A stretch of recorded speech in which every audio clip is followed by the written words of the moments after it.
Howdy everyone, it's me once again, the one and only Killer Rodan. And today, I'm continuing my Disney movie marathon. This time around, folks, I'm going to be reviewing a made-for-TV documentary.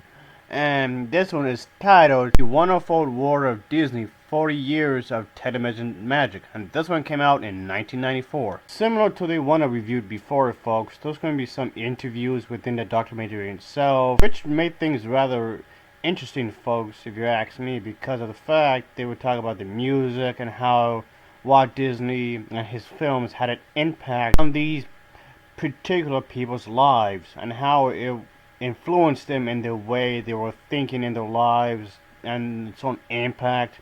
Of course, brings about the fact that it had an important cultural impact as well, folks, with the movies and whatnot. Even if some of the movies came out during the 1990s or way before, it will speak about the certain aspects of the movies and what they enjoyed about Disney and whatnot. So altogether, it was just talk about certain things. Of course, the music. Of course, they'll talk about the music of these particular things. Of course, when it comes to making movies, music isn't a very important aspect of the filmmaking process. You do need to come up some music to evoke some emotions and to make the characters be emotionally attached, and of course have a good plot overall, folks. Yes, indeed. As I said quite a few times before, folks, just because it's a kids movie doesn't mean it should be bad. I did like many of the aspects of this particular documentary, folks. I mean, yeah, it was made for TV, but that's fine. It doesn't necessarily mean it has to be bad. So all in all, folks, this was another one that was well put together. I've actually liked this one a lot more than the previous one I reviewed, folks, to be bluntly honest with you. It does go into more detail and a lot of stuff, folks, and I like that. I mean, yeah, it's quite lengthy, but still. So yeah, folks, it is quite lengthy.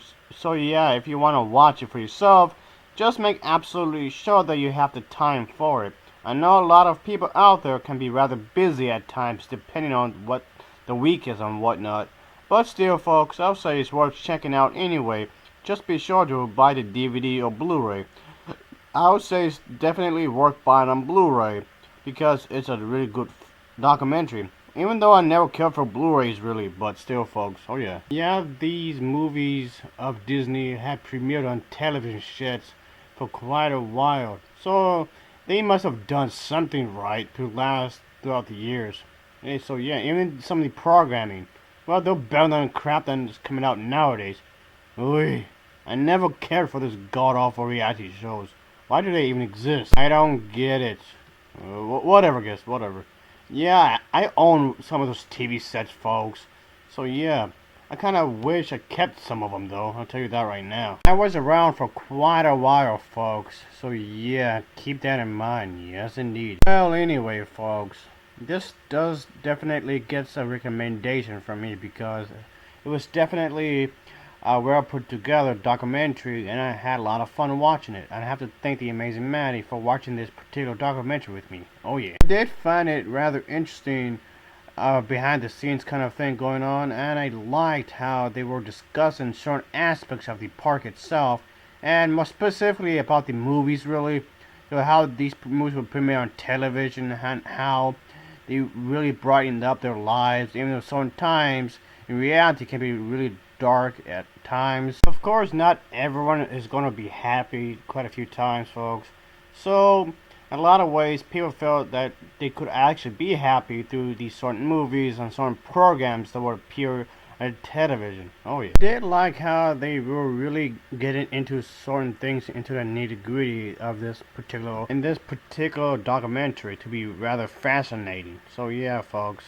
Altogether, this was a really well put together movie that was made for the TV. I say movie because of the fact a documentary is a different form of a film, folks. And it was all well put together, folks. Nicely edited. I can tell that the people behind this film were really, really attempting to give a lot of effort into this particular movie of theirs. And yeah, it was for TV, yes. It may not have the biggest budget of the world, but that's fine, folks.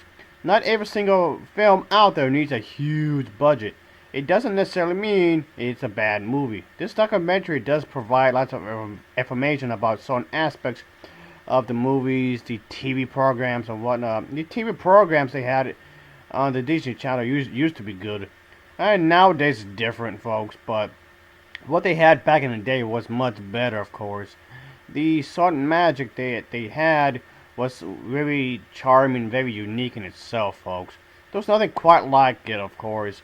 Disney is his own thing. He has his own brand of movies, programs, and whatnot. Very special in his own way, of course. I did like how they talk about the certain programming they had in this particular time period. So it was really interesting to see that. And I wish to own this on Blu-ray someday. Maybe on just DVD, because like I mentioned before, Blu-ray isn't really my thing, really, folks. I like Blu-ray, I guess, but I'm more of a DVD kind of a person anyway. So altogether, this was definitely something that can be really charming, of course. I really highly recommend this particular documentary as a whole because it was really put together, folks. And let's not forget about Tinkerbell, of course. So, I mean, Walt Disney created the character of Tinkerbell. Well, his version of the character anyway. So, yeah, of course, the Mickey Mouse and all the other characters that were brought back to life by his vision. So, everyone had a good amount of screen time in this, folks. And I did like how they really attempted to make a good documentary together. It was not really sloppy put together. There was an actual effort altogether. So I really did think that was a good thing, folks. It was not sloppily put together like it was an afterthought or whatever. So all in all, folks, I would say definitely check this out. All of this was rather educational, and I mean that in best possible way. So I know when it comes to movies, I know a lot of people don't come to watch this kind of thing to be educated. But in a lot of ways, it does come off like that, and I mean that in the best possible way. Yeah, I did find this rather entertaining in a lot of ways, and I find that rather surprising upon itself due to the fact I usually don't like family-friendly kind of stuff, folks. But I guess you can say that this was one exception, I suppose. So yeah, folks, I can't recommend this enough because it was really well put together. This did give me a chance to do another review for a documentary, which I haven't done quite often actually. But it's my Disney movie marathon, so I guess you can say it gives me an excuse to do more Disney related stuff, folks. Oh yes indeed.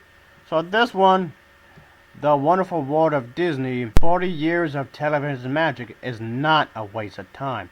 It gets an overall rating of a 7.5 out of 10. It gets a 7.5 out of 10 from me. And as always, thank you very much for watching, and take care, folks. Oh yeah, yes indeed. Check this one out, folks. Yeah.